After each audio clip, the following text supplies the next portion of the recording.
This is the Lockpicker 1969, and welcome to my channel, and welcome to the next episode of Interview with a Lockpicker. Today's guest is Jon Holistik. Say hi. Hey. So, where are you from? Well, I'm from Nashville, Tennessee. Originally East Tennessee, and I moved up here in 2009. Okay. So, Where I don't know if that counts me as a native or not now. where were you before that? It was a little town called Johnson City, way up in the tip, kind of right on the Appalachian Trail. Oh, wow, okay. Yeah. My wife wanted to hike that some time back, so. Yeah, I would like to as well. Yeah. So, how and when did you get into locksport? So I got in before the pandemic, probably about 2018. And I started with just some windshield wiper blade picks and, playing around with a couple of the Brinks brass body and a couple Chinese locks. And as I graduated and started looking for other locks, I started going into some of the Master 570s, and that sort of thing. So, yep. The 530s are fun to customize too. You get yourself a pinning kit for Master Lock and American locks, but yeah. I see the thing that drew me to the 570 was the dead core, yep. and just how that feels. It's probably one of my favorite locks to this day. Okay, cool. So I have to imagine that while the wiper blade fashion picks that you had, they served their purpose for a while, you did eventually venture out into some other picks, right? Yeah. I started looking online, and initially it was looking for profiles to kind of copy, and then I decided I'm just gonna bite the bullet, and I went and picked up one of the Dangerfield Serenity sets, and that kind of gave me a starting place as to what type of how the pick felt, what type of different profiles there could be that I couldn't necessarily accomplish or copy in a wiper blade style pick, as well as the comfort. Yeah. So, and then from there I started to move into a lot of sparrows. I for a while I got caught up on different hybrid picks like the Boom Slang and the Nessie and stuff like that from Law Lock. And then kind of from there, I decided, well, I'm going to go ahead and just drop enough money and get me a good, well-rounded set. So what I did was I went and picked up the Monstrum XXL, which kind of gave me more of an understanding of the different range of picks, what different picks are for, as well as an appreciation for different turning tools. Yeah. Yep. That was one thing I remember Bosnian Bill said. And he said, you can have a couple picks, but you need as many turning tools as possible, And so I started to really understand that and grasp the idea of why that is and everything. Yeah. From that. So it allows you to do different things in different scenarios, and depending on what you're dealing with. But exactly. So I have to agree with the Monstrum set, and with a lot of Sparrows picks in general. While I don't primarily use them, they do offer a very wide variety of different profiles to work with. So I'll definitely give them credit for that 100%.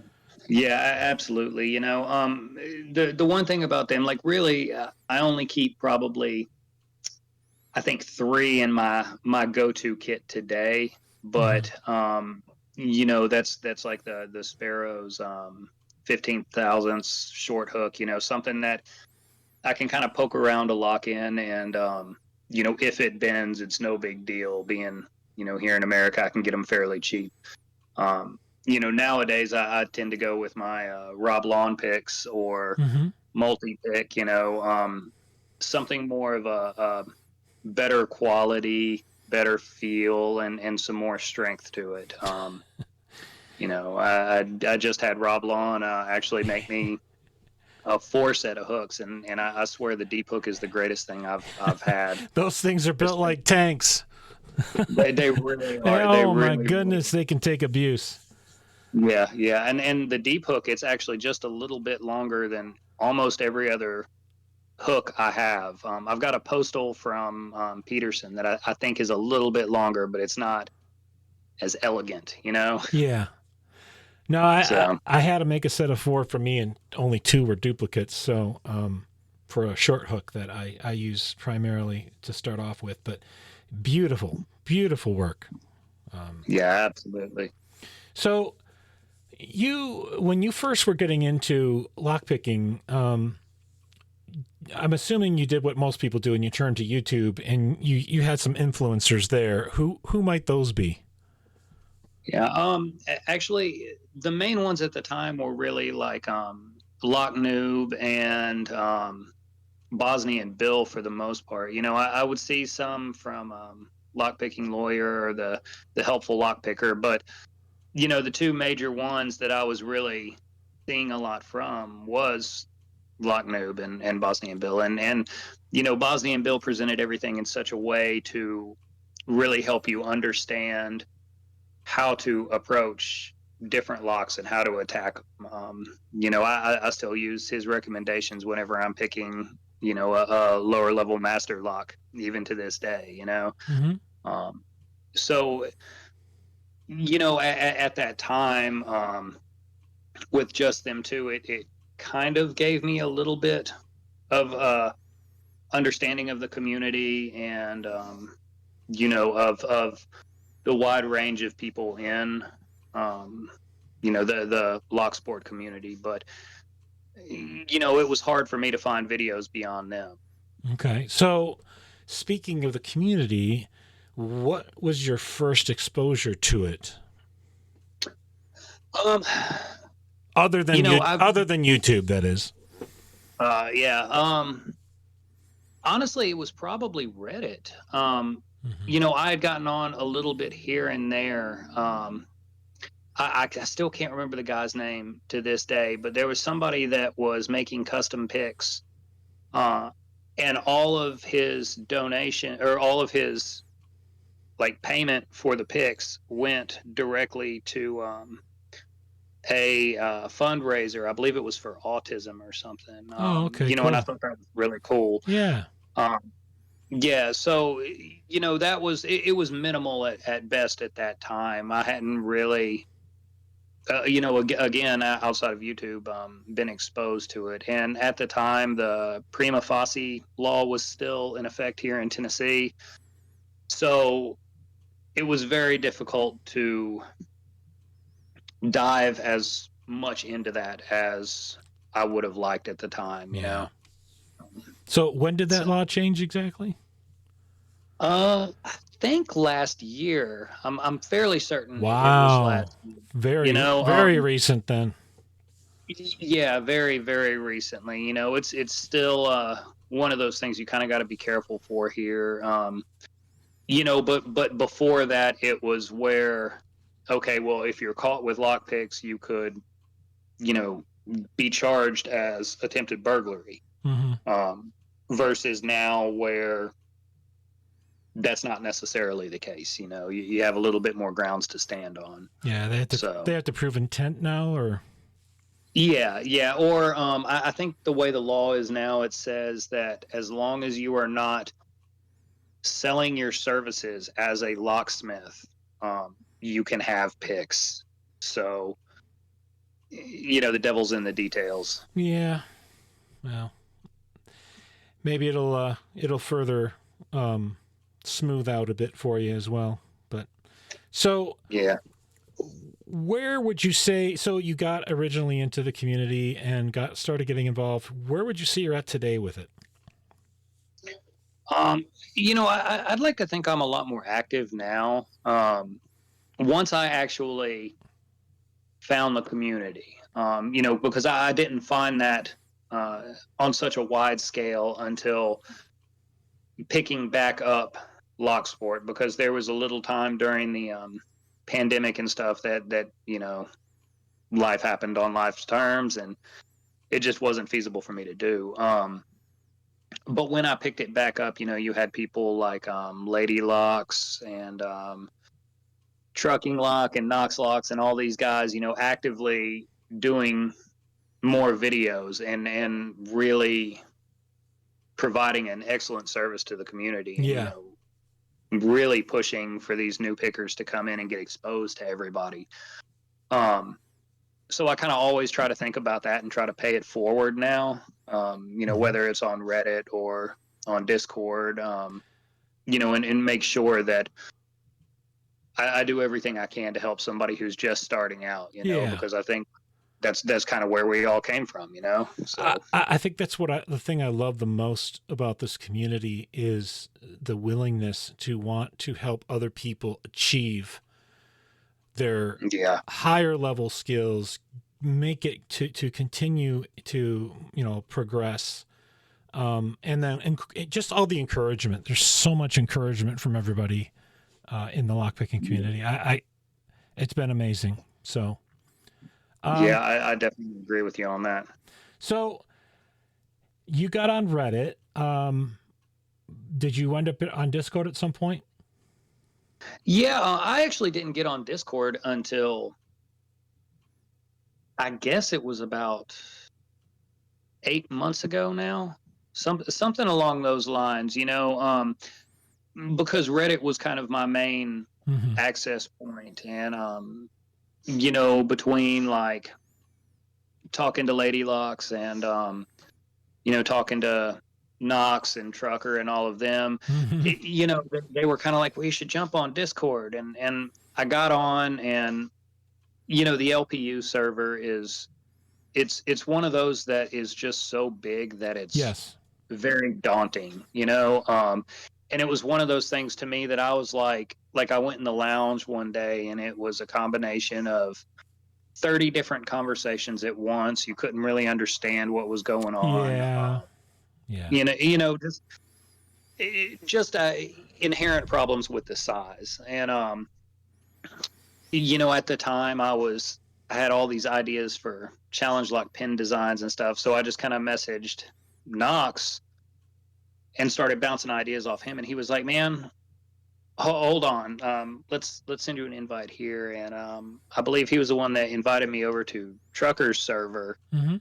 And then from there I started to get into more of a smaller offshoot of the LPU, and it was a lot of very experienced pickers, and they were so open and so helpful, and just wanted the absolute best just to see me proceed and everything. It was really nice, and it kind of got me moving in that direction.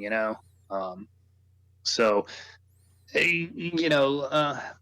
LPU is great for what it is and for new people, but I think those little offshoot side servers are really where it's at. Mm-hmm.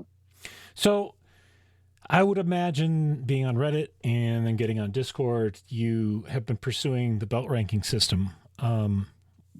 Yes. What has that been like for you? It's been interesting. When I first started, I wasn't even aware of the belt ranking system. And when I picked back up locksport, I started seeing more and more mentions about it, and started looking at the LPU belt website, and thought, I think I'm going to make a run at this. So I started down that. The thing about the belt system is that the locks get exponentially harder as you go. So I was through orange fairly quickly, just kind of refreshing my memory from back pre-pandemic. And it wasn't really until I started picking up American locks in like the Master 911 and 410s and stuff that I started really beginning to have a challenge that I was like, okay, I think this is something I can do, but it's not going to be as quick as what I was expecting. Mm-hmm. So it was one of those things that I really enjoy because it gives a challenge for me, and Yeah. it's just me against myself, Yeah. Yeah. So, yeah, Your own rate of progression. yeah, Yeah. exactly, and that, that's a good thing about LPU and all of that stuff as well, because there are so many helpful people. So if Oh you yeah. actually get stuck, and you're just, what was it, Lady Locke said, the doldrums. Yeah. So Yep. yeah, yeah, if you get that, you've at least got a place you can go, and somebody can be like, okay, let's go through this and see what we can do about getting you through this lock. Hmm. You know, um, Currently I'm actually working on a multi-lock junior now, and diving more into dimples and stuff. So So you're chasing purple now. yes, yes. I picked a Goal S for my blue, and I've got a couple different purple locks, but like I was working on the Ruco 500, and I was trying to teach myself float picking, and it kind of became more apparent to me that it may be better for me to work on this as a side thing to teach myself picking and come back to it Yeah. later, instead of utilizing it as an actual just belt video. Hmm. Um, so, I started looking around into what other locks are out there, and the more I looked at the higher ranking belts, and the high sec locks, the more dimples kind of appealed to me. Yeah. So, yeah, Yeah. I'm definitely enjoying them too. Okay. So you're pursuing purple, which means you got your blue, and Hmm. you had to make a challenge lock. What was that like for you? Oh, that is probably my other addiction these days. There, I had a lot of ideas for like different types of pins and different ways to mess with other lock pickers. Hmm. I think, one of my first pins I designed was this key pin that has an internal spring in it. So as the picker tries to lift it, it throws off the jiggle test. And that's actually kind of how I ended up talking to Knox and Trucker, and they ended up talking to Jay Gabriel, and those guys kind of coached me through it. Um, Yes. and I have, He's definitely Dr. Frankenstein, that's for sure. J. Gabriel. yes, absolutely. He's been essential to some of the ones I've made. Hmm. But I reached out to Lady Locks and was like, hey, I'm fixing to do my blue. I'm getting this challenge lock together. Can you pick it for me? She was like, absolutely, send it on over. And she Hmm. did a whole video on it. Excellent. Um, Excellent. yeah, yeah. I watched it. You know, It was a great video. So well, I definitely appreciate it. Yeah, it's she did a really, really good job with it. And I'm very thankful for the people that helped me, put it together and kind of understand the mechanics and how different pins interact with each other. Uh, that sort of thing. So, okay. once I got it done, it was kind of one of those things where I was like, all right, well, now that I've made one, I should make 10 more. you know, so. Okay. So what would you say has been your biggest challenge pursuing your belts up to this point? I think with me, it's more not letting myself go full ADHD on a lock. I've got a stack of locks sitting here right now, that I have yet to pick. And my issue would be that I'd get like three or four at once. So then I would be trying to pick all of them All of at them? once. Yeah. Yeah, you Yeah. know what I mean. And that's well and good when it's orange belt locks or green belt locks. You can it's doable. But anything above that, it's to me at least, it's takes more time. And so I found myself having to remind myself that I need to focus on one, make sure I get it down before moving on to the next, you know, Mm-hmm. because I definitely have a tendency to throw one in the vise, do it for like 20 minutes, and then take it out and start on another. And you know, that in itself is a whole problem, because it's not, it doesn't help me reinforce the skills that I'm learning from each lock, you know. Yeah.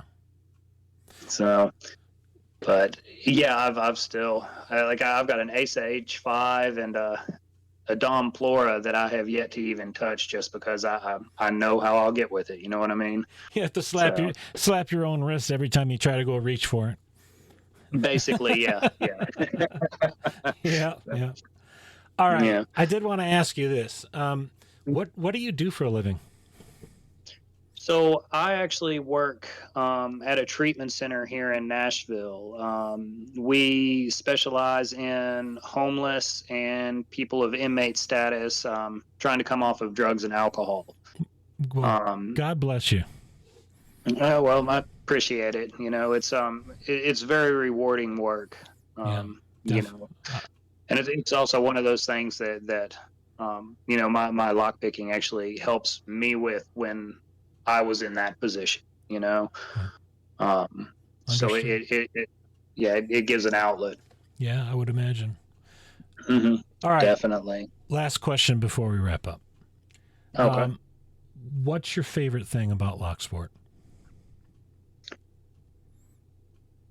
There is so much that I love about it. But honestly, I've got to say it's the community. Mm-hmm. Um, you know, everybody is just so welcoming and so friendly. And, you know, being able to get into that and have other people helping me and turn around and kind of pay that forward to other people, and just that whole community and the growth that you see as you go along, and you become more involved, is just so rewarding and so wonderful. Yeah. So, you know, I definitely, you know, I could think that there was a time that really, if it hadn't been there, I probably wouldn't be picking at the level I'm at today, much less still involved, you Mm-hmm. know. Yeah, So definitely. yeah, yeah, and there's definitely a couple people I love to thank for that kind of thing, you know. Go for it. Yeah, well, you know, definitely Lady Locks. She's been huge.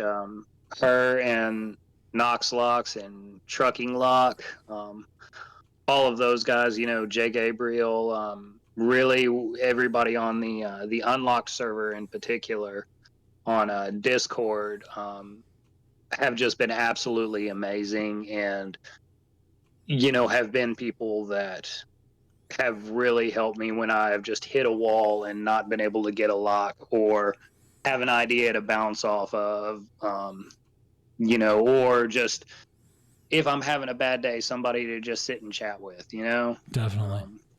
Yeah, and I am eternally grateful to them. So, Okay. Awesome. So, is there anything more you'd like to say before we wrap up? um, one thing I would like to say to new pickers is don't sell yourself short. Like I see a lot of new pickers on Reddit, especially, going, "Oh, well, I'm only a yellow belt, and you know, I don't really think that I should, you know, be chatting about this or that, or I don't know what I'm talking about."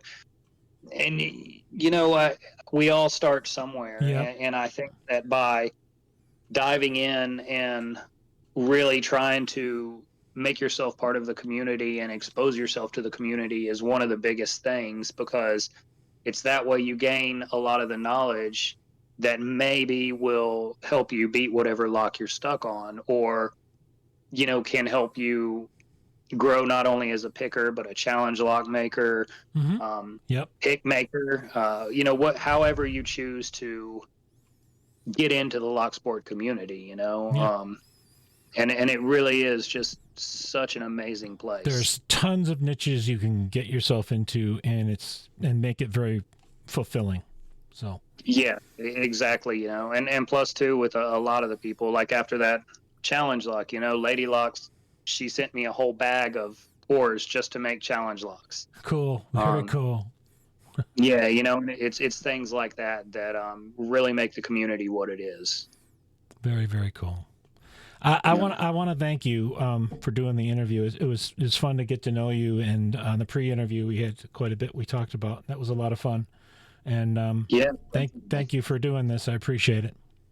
Hey, no, I appreciate you, and I appreciate all the videos that you put out, man. They're really great and a great way to help introduce all the pickers to each other. You know. I will continue to do them as long as people keep coming and knocking on my door to be interviewed. Yeah. So. Well, hey, I just sent somebody your way today, so. Oh, okay, good. All right. Well, yeah. I'll look forward to hearing from them. Yeah, definitely. All right. With that, we'll wrap this one up. If you are a subscriber, thank you. If you are not yet a subscriber, please hit that subscribe button, turn on notifications and all, and hit like on the video. And thanks for listening.